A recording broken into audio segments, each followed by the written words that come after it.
जब कोई डिमेंशिया के साथ रह रहा होता है और बोल नहीं पाता तो अक्सर हम मान लेते हैं कि शायद उसे दर्द नहीं हो रहा, लेकिन सच ये है डिमेंशिया में पेन कम नहीं होता, सिर्फ यूज बताना मुश्किल हो जाता है।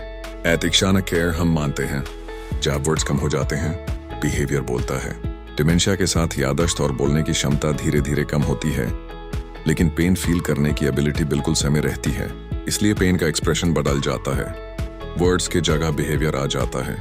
अगर आप केयर गिवर, नर्स या फैमिली मेंबर हैं तो इन साइंस पर ध्यान दें। चेहरे के एक्सप्रेशंस, टेंशन, फ्राउन या ग्रिमसिंग, बेचैनी, बार बार हिलना या रेस्टलेस होना, चलने बैठने या पोस्चर में चेंज, खाना कम खाना या नींद का डिस्टर्ब होना, अचानक गुस्सा, रोना या बिल्कुल चुप हो जाना।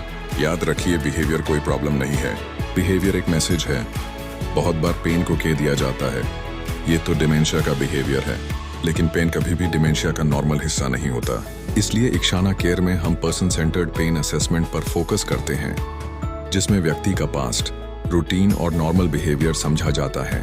जब पेन सही टाइम पर आइडेंटिफाई हो जाता है, बेचैनी कम होती है, बिहेवियर इंप्रूव होता है, नींद और भूख बेटर होती है, ओवरऑल कंफर्ट और डिग्निटी बढ़ती है।